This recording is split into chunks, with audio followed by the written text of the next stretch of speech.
Bacaan yang ketiga akan saya baca dari Injil Markus pasal 1, pasal 15 ayat 1 sampai dengan ayat yang ke-15. Demikian bunyinya.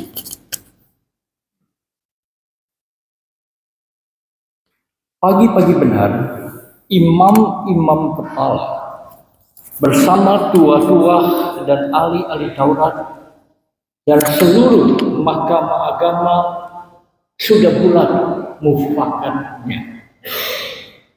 Mereka membelenggu Yesus lalu membawanya dan menyerahkannya kepada Pilatus. Pilatus bertanya kepadanya, "Engkaukah raja orang Yahudi?" Jawab Yesus, "Engkau sendiri mengatakannya." Lalu imam-imam kepala mengajukan banyak tuduhan terhadap dia. Pilatus bertanya pula kepadanya, katanya, "Tidakkah engkau memberi jawab? Lihatlah betapa banyaknya tuduhan mereka terhadap engkau." Tetapi Yesus sama sekali tidak menjawab lagi. Sehingga Pilatus merasa heran. Telah menjadi kebiasaan untuk membebaskan satu orang hukuman pada tiap-tiap hari raya itu menurut permintaan orang banyak. Dan pada waktu itu ada seorang yang bernama Barabas sedang dipenjara bersama beberapa orang pemberontak lainnya. Mereka telah melakukan pembunuhan dalam pemberontakan.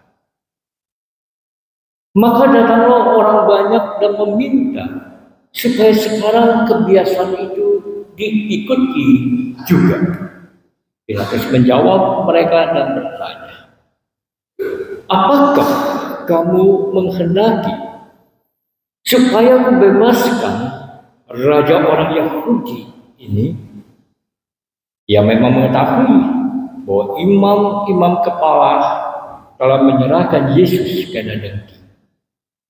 Tetapi imam-imam kepala menghasut orang banyak untuk meminta supaya Barabaslah yang dibebaskannya bagi mereka. Pilatus sekali lagi menjawab dan bertanya kepada mereka, "Jika begitu, apakah yang harus kuperbuat dengan orang yang kamu sebut raja orang Yahudi ini?" Maka mereka berteriak lagi, katanya, "Salibkan dia." Lalu Pilatus berkata kepada mereka, "Tetapi kejahatan apakah yang telah dilakukannya?" Namun mereka makin keras berteriak, "Salibkanlah dia." Dan oleh karena Pilatus ingin memuaskan hati orang banyak itu, ia membebaskan Barabas bagi mereka. Tetapi Yesus disesatnya lalu diserahkannya untuk disalibkan. Bapak Ibu dan saudara sekalian, selamat pagi. Hari ini kita memasuki Minggu Prapaskah yang ke-6 atau Minggu Palma. Nuansa daripada Minggu Palma itu adalah nuansa di mana saya dan saudara itu diajak untuk menyambut kehadiran Sang Raja Damai. Tapi hari ini Bapak Ibu sekalian, ketika kita membaca teks leksionari dari Injil, malah yang diperlihatkan kepada kita ada situasi yang berbeda. Sang Raja Damai sedang menjalani pengadilan oleh Pilatus. Padahal masih segar dalam ingatan kita. Setiap kali kita merayakan Minggu Palma, maka pikiran kita, hati kita, dan fokus kita adalah pada kisah di mana Yesus masuk ke Yerusalem dengan menaiki keledai muda. Konsep itu sangat susah untuk dihilangkan dari pikiran kita. Tetapi tema kita benar-benar mengajak kita untuk berpikir dengan lebih jernih, lebih terang, dan lebih jelas tentang sosok Raja Damai yang sesungguhnya. Bapak, Ibu, dan saudara yang saya kasih dalam Tuhan Yesus. Kalau kita membaca Alkitab, ada enggak bagian-bagian tertentu yang sulit untuk dicerna? Yang menimbulkan dilema dalam ketaatan kita untuk mengikuti Yesus sebagai Tuhan dan Juru Selamat. Saya ambil contoh yang paling gamblang. Ucapan bahagia di dalam Matius pasal yang ke-5. Mana yang bagi saudara itu secara logika, secara akal sehat, itu terasa begitu menyejukkan hati. Begitu sesuai dengan apa yang kita pikirkan dan kita harapkan terjadi pada orang-orang yang disebut berbahagia. Dan mana bagian yang kita katakan apakah benar berbahagia? Nah, Bapak, Ibu, dan saudara sekalian, Alkitab yang saya pakai ini, saya tidak tahu punya siapa. Tapi ada biasanya terletak di gereja, dan saya memperhatikan Bapak Ibu sekalian, pemilik Alkitab ini memberikan sebuah garis kecil tentang sebuah ayat yang berbunyi seperti ini. Berbahagialah orang yang dianiaya oleh sebab kebenaran, karena merekalah yang empunya kerajaan sorga. Nah, pertanyaan sederhana begini Bapak Ibu sekalian. Bapak Ibu mau nggak berbahagia kalau saya aniaya? Mau nggak? Mau nggak kita? Karena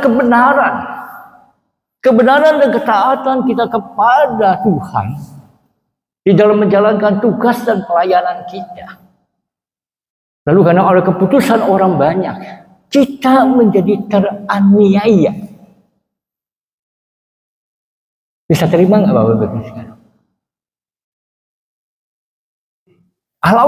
Atau kalau kita sudah menjalani hidup kita dengan benar, dengan taat, dengan kesalehan, apakah kita juga merasa teraniaya ketika tiba-tiba kita dijamret,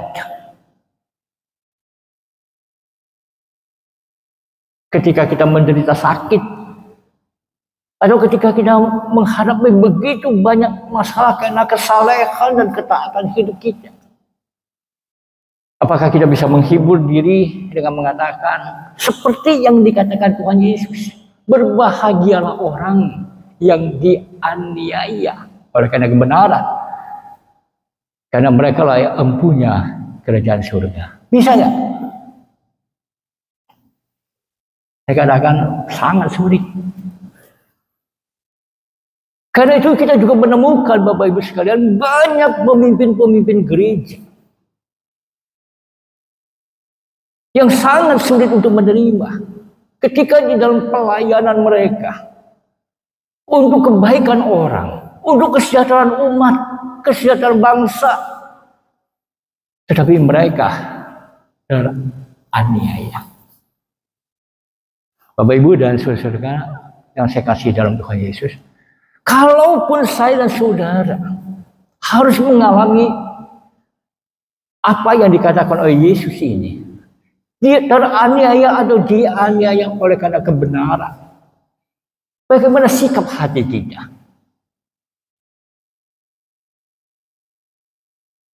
Di ruang publik ini Bapak Ibu sekalian, banyak tokoh-tokoh Kristen, ketika mereka teraniaya oleh kebenaran, karena mereka meyakini mereka sudah melakukan yang benar, tetapi dalam mulutnya bisa keluar sumpah atau kutuk,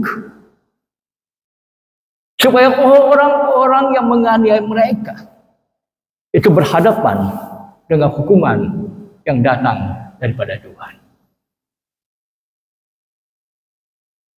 Bapak Ibu dan saudara sekalian, bagaimana dengan Yesus ketika ia dianiaya? Ketika ia harus menjalani Jalan salib. Kalau kita putar balik Bapak Ibu sekalian, ke cerita minggu-minggu Palma tahun-tahun yang lalu, di mana Yesus dielu-elukan oleh orang banyak. Mereka menghamparkan pakaian mereka. Mereka menghamparkan daun-daun palem. Menyambut Yesus bak seorang raja. Khalayak ramai berseru, diberkatilah dia yang datang dalam nama Tuhan.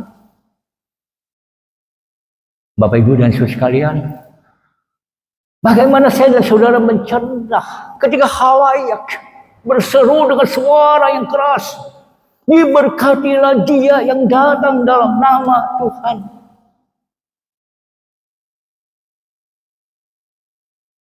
Lalu hanya beda satu hari Bapak Ibu sekalian, dia diadili. Beda satu waktu yang kita baca tadi, orang mengatakan salibkan dia, salibkan dia.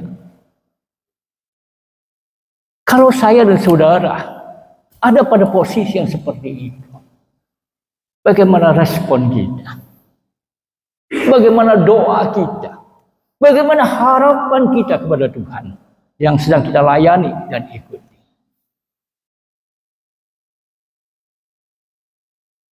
Saat saya mempersiapkan bagian firman Tuhan ini,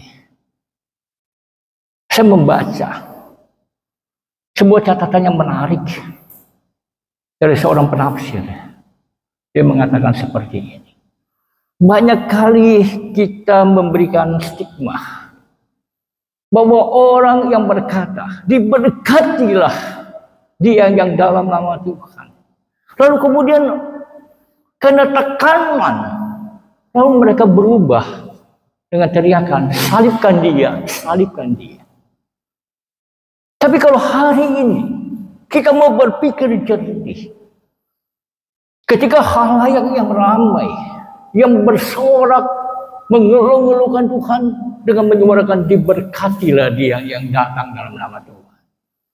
Itu adalah ada sekelompok orang yang hatinya itu benar-benar bersih. Hatinya adalah orang-orang yang pernah dijamah oleh Tuhan. Yang mengalami bagaimana kuasa Tuhan hadir dalam hidup mereka. Sehingga mereka terberkati karena kehadiran Yesus. Nah, orang-orang inilah yang ketika menghadapi peristiwa Yesus disalibkan, mereka tidak berkata dan berkata, salibkan dia. Tetapi mereka menyimpan itu di dalam hati mereka. Dan ketika penganiayaan itu datang beruntun di tengah-tengah kehidupan mereka, mereka tidak memberontak. Tapi mereka membawa satu misi. Kemanapun mereka pergi, mereka hadir seperti Yesus. Karena Roma pasal yang ke-10, saya bacakan Bapak Ibu sekalian. Ada sebuah ayat yang sangat menarik. Roma pasal yang ke-10, ayat yang ke-15. Paulus mengatakan betapa indahnya kedatangan mereka yang membawa kabar baik. Luar biasa. Padahal ketika Paulus menulis surat Roma ini, dia ada di dalam penjara. Dan dia juga menyadari bahwa ada banyak tekanan demi tekanan, penderitaan demi penderitaan yang harus dihadapi oleh orang-orang yang percaya. Tapi sebuah statement yang luar biasa dikeluarkan oleh dia. Betapa indahnya kedatangan mereka yang membawa kabar baik. Bapak Ibu dan saudara yang saya dikasihi dalam Tuhan Yesus. Ketika kita menyimak pengadilan daripada Yesus Kristus, ada nggak kabar baik yang hadir pada saat itu? Di tengah-tengah berbagai tuduhan yang disampaikan oleh para pemimpin agama, adakah kabar baik. Ada Bapak Ibu sekalian. Siapa yang terima? Barabas.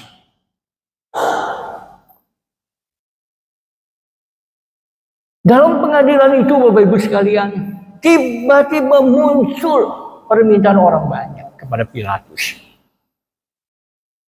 agar kebiasaan di negeri itu diberlakukan. Di masa hari raya ada amnesti, pengampunan kepada orang yang melakukan kejahatan. Nah, ketika desakan orang banyak sampai kepada Pilatus, Pilatus sudah berpikir, mungkin saja orang akan memilih Yesus yang dibebaskan. Karena dia tidak bersalah. Karena ia adalah korban daripada pemimpin-pemimpin yang iri hati dan dengki. Karena itu, dia mengkontraskan. Pilih mana? Yesus yang disebut sebagai raja orang Yahudi, atau Barabas,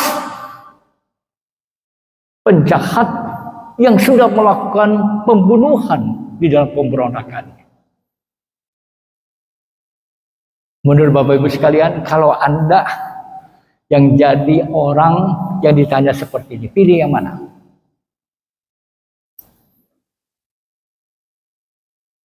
Kalau pikiran kita lagi tenang, hati kita lagi bersih, pasti kita mengatakan, ya nggak mungkin lah pilih Barabas, betul nggak? Pasti kita pilih Yesus.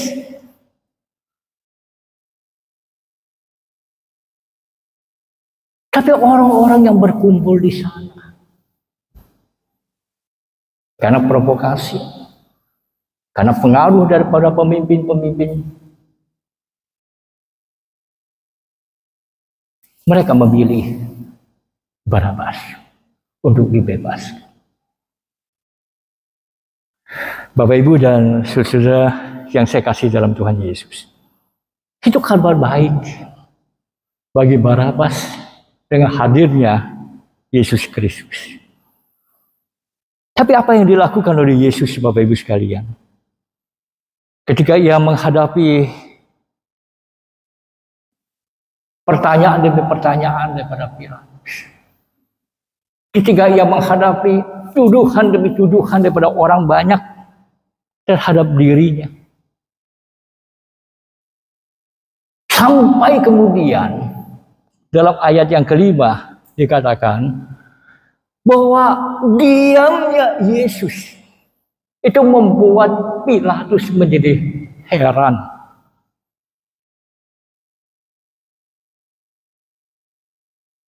Heran bukan dalam pengertian bingung, Bapak Ibu sekalian. Kata Yunani di sini itu dipakai sebagai ungkapan Pilatus heran. Karena ia melihat bahwa orang yang tidak bersalah ini tidak membela diri.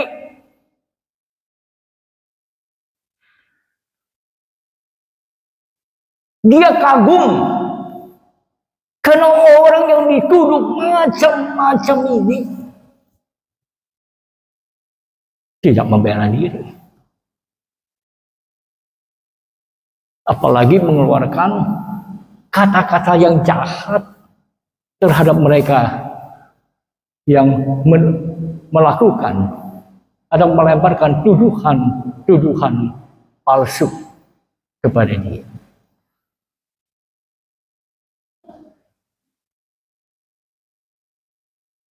Pilatus heran dan kagum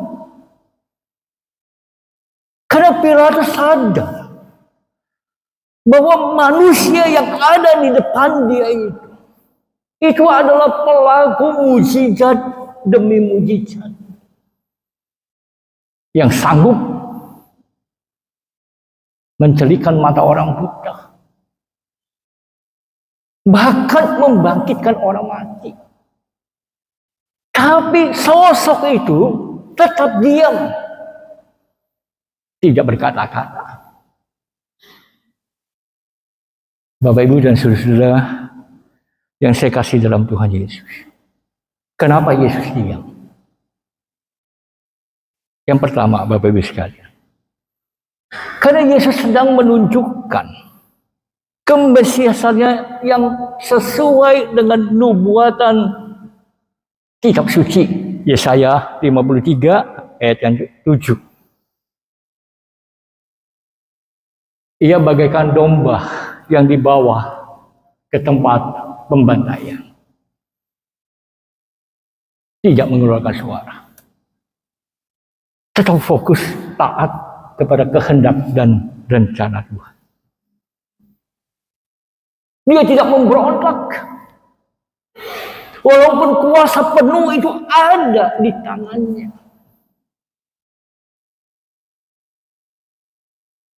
Bapak Ibu dan saudara sekalian, banyak orang yang teraniaya karena tidak berdaya. Tapi kalau saya dan saudara berdaya, punya jabatan, punya uang, punya pengikut yang banyak, ketika kita teraniaya oleh karena kebenaran, berespon ke kita? Sangat sulit untuk tidak berespon. Saya ingat sebuah kalimat yang indah dari Warren Buffett. Dia mengatakan seperti ini. Ketika saya dan saudara menjalani hidup ini, kalau hidup kita itu mau berhasil, fokuslah pada apa, Bapak Ibu sekalian? Pada hal-hal yang bisa menghalangi kita untuk mengejar tujuan itu. Dan contoh yang sempurna ini ditunjukkan oleh Yesus.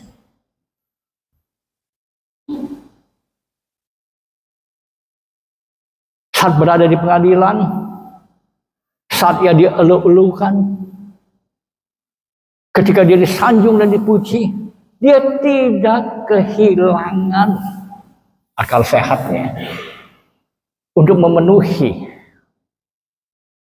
harapan orang banyak. Tapi dia tetap fokus menuju kepada Kalvari.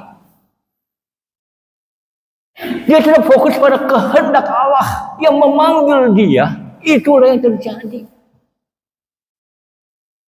Ketika saya dan saudara membaca dari Injil Yohanes, ketika orang bertanya tentang apa maksud Yesus datang ke dunia, jawabannya singkat. Aku datang untuk melakukan kehendak daripada Dia yang mengutus aku. Apa-apa yang bukan kehendak dan rencana Tuhan, dia fokusnya singkirkan. Karena itu Bapak Ibu sekalian, ketika dia berada di depan Pilatus bertanya, "Engkaukah raja orang Yahudi?" Di situ Yesus menjawab, "Engkau mengatakan." Dan sebagai raja orang Yahudi, Mesias yang dijanjikan sesuai dengan nubuatan demi nubuatan dari para nabi, dia akan lakukan. Di luar itu, dia tidak peduli. Nah, Bapak Ibu dan saudara-saudara yang saya kasih dalam Tuhan Yesus. Karena itu Yesus diam. Karena Yesus telah siap untuk menerima keputusan untuk tetap dihukum. Walaupun tindakan ini akan menggantikan Barabas yang bersalah. Bukankah dia datang untuk menyelamatkan orang-orang yang berdosa?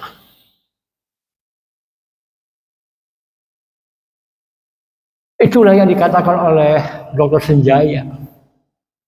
Seorang pemimpin yang melayani adalah seorang pemimpin yang rela untuk berkorban demi keselamatan daripada orang-orang yang dilayani. Bukan pemimpin dunia yang menggunakan kuasanya untuk mempengaruhi orang lain demi ambisi dan tujuan. bahkan rela mengorbankan orang lain demi tercapainya cita-citanya. Bapak Ibu dan saudara yang saya kasih dalam Tuhan Yesus. Karena itu saya dan saudara belajar bahwa setiap kita yang menjadi pemimpin itu telah mengidentikan diri kita sebagai hamba, sebagai pelayan untuk melayani orang banyak. Bapak Ibu dan saudara yang saya kasih dalam Tuhan Yesus. Karena itu Yesus diam menunjukkan kepada kita hal yang ketiga. Yesus tetap membiarkan dirinya disesah dan diserahkan untuk disalibkan sebagai bagian dari kemesiasannya yang harus menjalani penderitaan dan hukuman mati. Karena itu Paulus dalam surat ke jemaat Filipi pasal 2 ayat 5 sampai 11 yang tadi dibacakan oleh Bapak Yohanes Paiman. Dengan jelas Paulus memahami bahwa sang raja rela mengosongkan dirinya. Rela bukan memenuhi diri, mengosongkan dirinya. Lalu mengambil rupa sebagai seorang hamba.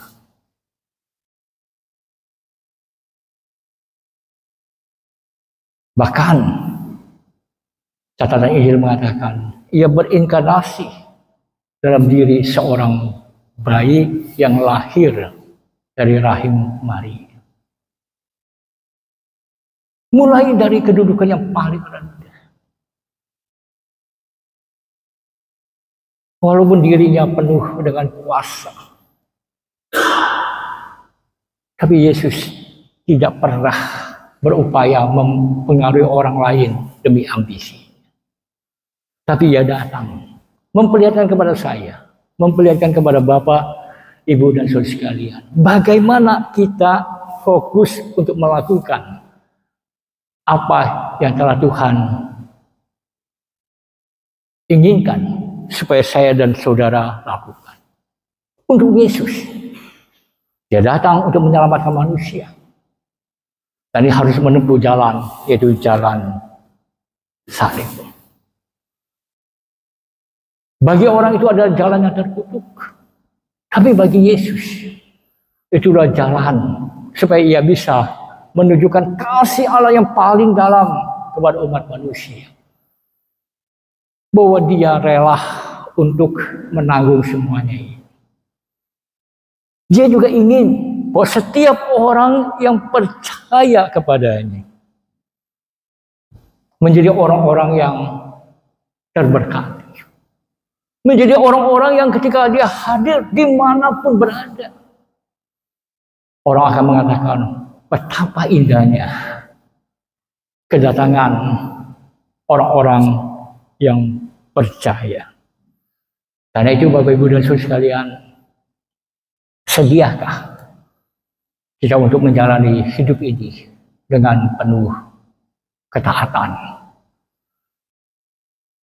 Bukan mengandalkan jabatan, bukan mengandalkan kuasa atau harta, tapi dengan kerendahan hati untuk melakukan apa yang Tuhan kehendaki. Minggu lalu Bapak Ibu sekalian saya ada di kota Ambon. Beberapa hari saya dan teman saya itu nongkrong di satu ibu dan keluarganya yang jualan durian.